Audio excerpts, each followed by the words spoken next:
बिस्मिल्लाहिर्रहमानिर्रहीम बिस्मिल्लाहिर्रहमानिर्रहीम अल्लाहुम्मा सल्ली अला मुहम्मद व आले मुहम्मद व बारिक वसल्लम। आज मैं जिस मौजू पर या जिस नज़रिए के ऊपर या जिस भी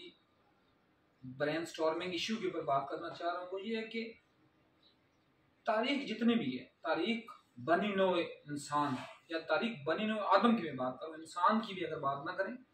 आदम की बात करें without any discrimination of religion, creed, race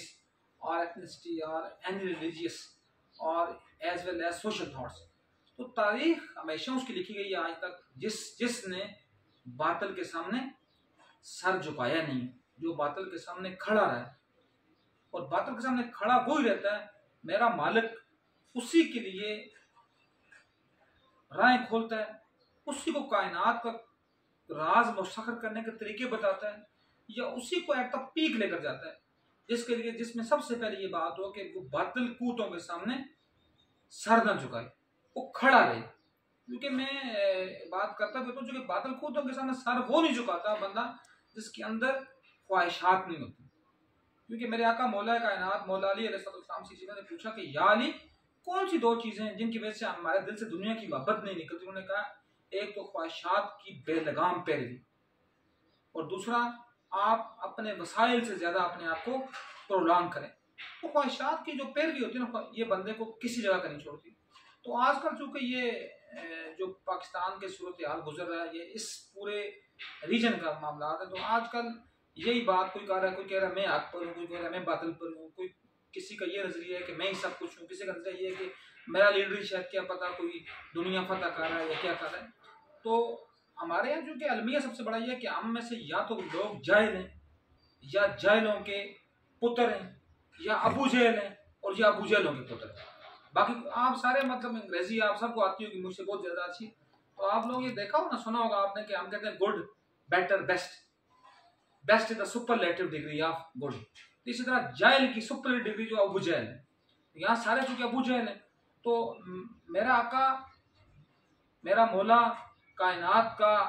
मुरब्बी, कायनात का मालिक, कायनात का खालिक अपनी लफानी किताब कुरान मजीद फुरकान हमीद की सूरह बकरा में फरमाता है, जब किसी ने पूछा ना कि जब मुश्किल पेश है तो क्या, उन्होंने क्या कहा, वस्ताईनु बिस्सब्रि वस्सलाह, ए ईमान लो सब्र और नमाज से मदद हासिल करो। और आगे अल्लाह क्या फरमाता है, इन्नल्लाह मअस-साबिरीन, और अल्लाह बेशक साबरीन के साथ है। फिर अल्लाह क्या कहता है कि जब किसी पर मुश्किल पेश आएगी, मौलवी साहब ये बात मैंने सुनने बड़ी काम की बात है, जब किसी पर मुश्किल आती है अल्लाह किसी को वो मुकाम देते ही नहीं है, तब तक जितना बड़ा मुकाम मिलेगा उतनी ज्यादा मुश्किलें बंदे के ऊपर आएंगी। अल्लाह क्या फरमाता है, वला नबलुवन्नकुम बिशैइन मिनल खौफि वल जुइ व नक्स मिनल अम्वालि वल अनफुसि वस्समरात व बश्शिरिस साबिरीन अल्लज़ीना इज़ा असाबतहुम मुसीबा कालू इन्ना लिल्लाहि व इन्ना इलैहि राजिऊन। मैंने ये आज तकरीबन कोई मेरा 15 से 20 साल पुरानी बात हो। चलो हम तो एक अल्हम्दुलिल्लाह एक मुंसबित करते हैं कि हम एक मुसलमान घर में पैदा हुए हैं, या हमारा कोई सरकार दो आलम सल्लल्लाहु अलैहि वसल्लम की के साथ उनकी आल के उनकी कदमों के सदके हम अपने आप को मुतमस्सिक समझते हैं, हम कहते हैं कि हम सैयद हैं, ये है वो है। तो लेकिन इस आयत के ऊपर जब मैंने गौर किया तो ये 15-16 साल पुरानी बात है मौलवी साहब। उस वक्त मैंने ये बात किया कि जब एक किसी जगह पर मेरा ख्याल कोई मुफक्कर या मुफस्सर कोई इसके ऊपर बात करता है, लेकिन लाइव टू लाइव की बात थी, तो वो क्या कहता है, अल्लाह पाक क्या कहता है इस आयत में, ये अगर हम समझ जाए ना, जितने भी नाजरीन हैं या जितने भी मेरे कारीन पढ़ने वाले, जो कि मैं आर्टिकल भी इसमें लिखा भी है और लिखूंगा भी, और जो मेरे नाजरीन सुनने वाले और हाजरीन जिस तरह आप हो गई जो बात सुन रहे, तो उनके लिए अल्लाह क्या कहता है, वला नबलुवन्नकुम, कि मैं तुम्हें किसी एक चीज से आजमाऊंगा। बिशैइन होता है किसी एक चीज से, किससे, खौफ से, भूख से, मालों के नुकसान से, जानों के नुकसान से। और तुम में से जो अल्लाह के बंदे होंगे वो क्या कहेंगे, इन्ना लिल्लाहि व इन्ना इलैहि राजिऊन, हम अल्लाह ही के लिए और हमने अल्लाह ही की तरफ लौट कर जाना है। तो क्या हम में से कौन कहता है ये बात? हम से तो कोई बंदा ये बात नहीं कहता। खुदा ना खास्ता नऊज बिल्ला, मेरे मुंह में हाथ के नऊज बिल्ला, हम लोग तो नबी के घराने पर भी बात करते हैं, हम तो हुसैन की कुर्बानी के ऊपर भी बात करते हैं ना जी, हुसैन की। तो मुझे ये बताएं, हुसैन के ऊपर तारीख में मुझे बता दें, मैं सबको चैलेंज करता हूँ खुलेआम अपने इस ऑडियो और वीडियो बयान के जरिए, कि मुझे कुछ चैलेंज करे कि तारीख में अल्लाह ने किसी एक शख्सियत पर ये सारी आजमाइशें एक वक्त पे उतारी हैं। अल्लाह ने हर बंदे के ऊपर at the passage of time ये आजमाइशें, लेकिन हुसैन वो हस्ती थी जिस पर 10 मुहर्रम के दिन या बल्कि 10 दिन पूरे ये सारी आजमाइशें एक साथ भेजी गई। उनको खौफ भी दिलवाया गया, जानों के नुकसान, मतलब 6 माह का मासूम बच्चा। कहते ना कि इस्लाम तो ये कहता है, इस्लाम तो क्या कोई भी दीन, कि किसी भी बच्चे और औरत का किसी भी जंग में उसका कत्ल करना जायज नहीं है, लेकिन 6 माह का कौन बच्चा, वो कोई आम बच्चा नहीं था, वो क्या था? अली असगर बिन हुसैन बिन अली बिन बिन अली व फातिमा और बिन मोहम्मद मुस्तफ़ा सल्लल्लाहु अलैहि वसल्लम। ठीक है, तो अगर उसको भी कुर्बान किया हुसैन ने और 92 साल के बूढ़े अपने दोस्त मुस्लिम रस्सा को कुर्बान किया, तो उसका क्या मतलब था कि तमाम आजमाइशें एक वक्त में हैं। लेकिन क्या हुआ, हुसैन ने जब सजदा में, देखिए ये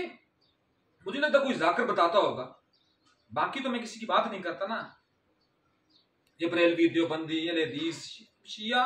वो भी जाकरीन को तो मैं चलो इस सफ में जाकरीन को, नाथवानों को, मुलाओं को तो मैं साफ में लाते ही नहीं ना, क्योंकि वो तो लोगों को जगाते नहीं बल्कि लोगों को वो सुलाते हैं।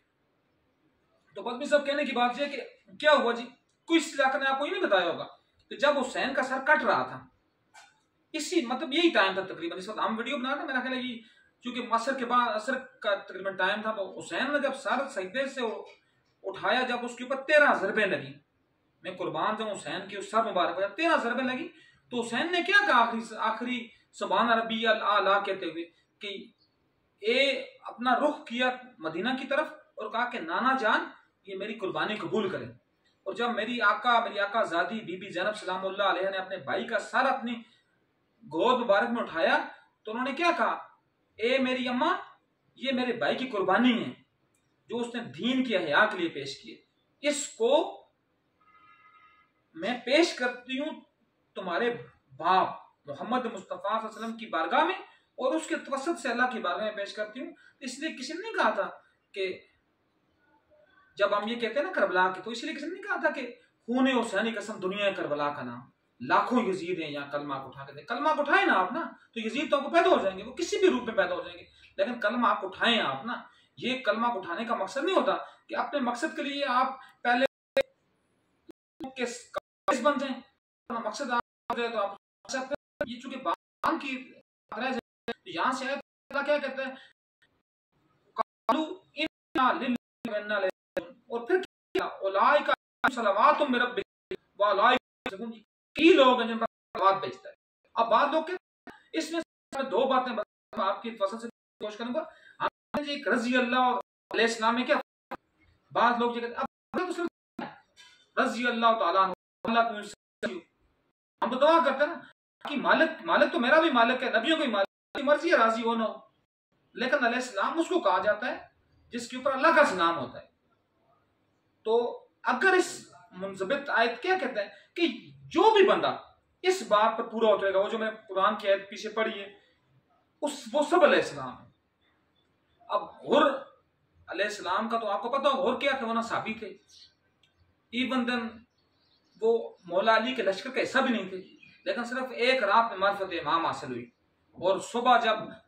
करबला के मैदान में आए तो हुर नहीं रहे, वो हुर से हुर अलैहिस्सलाम बन गए। वजह क्या थी, हक के साथ मिलना और बातिल को छोड़ना कोई मामूली बात नहीं है कि आप हक के साथ मिले और बातिल को छोड़ दें, और हक को होता ही वो जिसके ऊपर मुश्किलें पेश आती हैं। तो क्या है जी, उलाइक अलैहिम सलवातु मिन रब्बिहिम उलाइक मुहतदून मुफलिहून, अल्लाह डिफरेंट आयतों में कहता है कि ये लोग ये फलाह पाने वाले भी हैं, ये हिदायत याफ्ता भी। तो कहने की बात यह है कि अब मैं थोड़ा सा इस चीज को यहां लेकर आता हूं। अब देखें अलैहिस्सलाम कौन है, वो अलैहिस्सलाम हर वो बंदा अलैहिस्सलाम है जिसके ऊपर अल्लाह राजी हो चुका है, जिसके ऊपर अल्लाह का सलाम है। तो इस बात में कोई दो राय नहीं है कि हम अलैहिस्सलाम को नबियों के साथ मंसूब करते हैं। मेरे नजदीक जितने अलीजीन हैं, आले मोहम्मद का हर फर्द अलैहिस्सलाम है। किस सेंस में कि उस पर अल्लाह, क्योंकि उसने अपने देखे मुझे बताएं जी, मोहम्मद, अली, फातिमा, हसन, हुसैन, ज़ैनुल आबदीन, इमाम बाकर, इमाम सादक, इवन देन इमाम हसन मुसन्ना, हजरत इमाम नफ्स ज़किया, इन्होंने क्या क्या कुर्बानियां दी। तो कुर्बानी जब आप अपना सब कुछ अल्लाह को दे देते तो फिर अल्लाह क्या कहता है कि तूने अपना नफ्स मुझे बेच दिया, अब मेरी रजा तूने खरीद ली। तो इस चीज को मैं थोड़ा सा इस एंगल पर अब थोड़ा सा मोल्ड करूंगा। आज का दौर क्या गुजरा है, कहते हैं को तकलीफ बनते ही वो लीडर भी कि जो सख्ती बर्दाश्त करता है, जो काटता है, जो कौम के लिए परेशानी, मतलब कौम का वो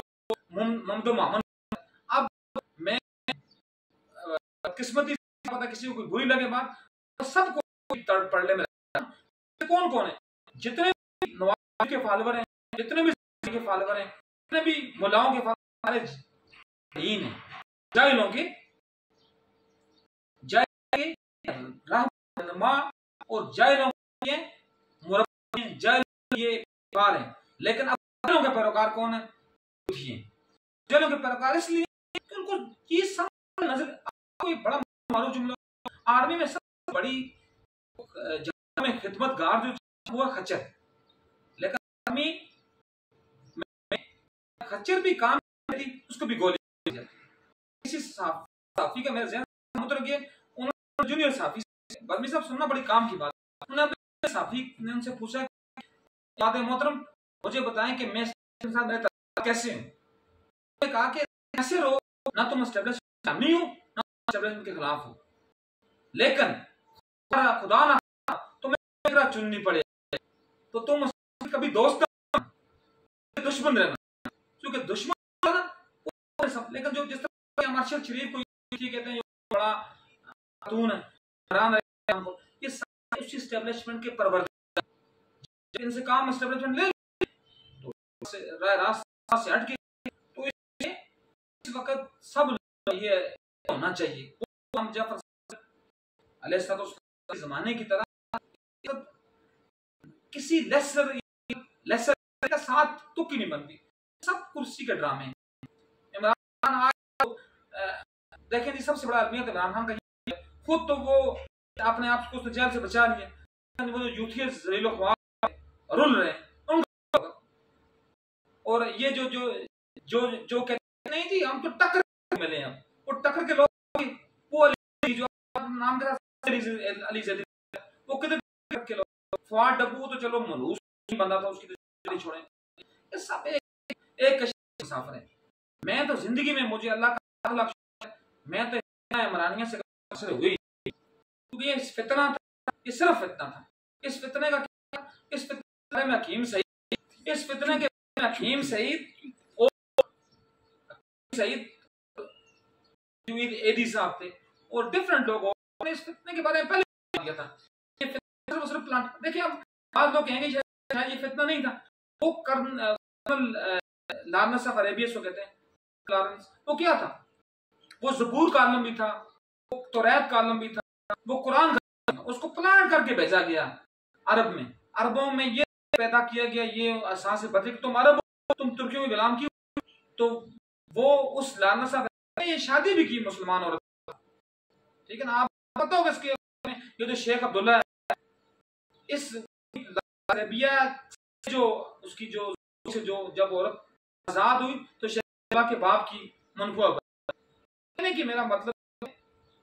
इसने बड़ी प्यारी बात की कि पहले कार्नस के चुगल निकली और फिर आकर के चुगल में फंसी। तो प्रॉब्लम इज दैट जो इस लुबे लबाब है, इसको मैं करने का मतलब यह है कि आप जब अपने कहा था ना कि जब कभी जमीर के की बात है तुम कहना हुसैन के तरह, ये कायम हमारे असूल थे, तो वो असूल क्या, इमरान खान के साथ फौज से पहले तुम लोग जी के अपने आप कुर्सी और अपने मकसद के लिए आपको एक जिसको क्या कहते हैं, एक पैगाम से, एक फिलॉसफी से, एक आइडियोलॉजी से, एक थियोलॉजी से, आपको मतलब थी नहीं। ये एक फितना था,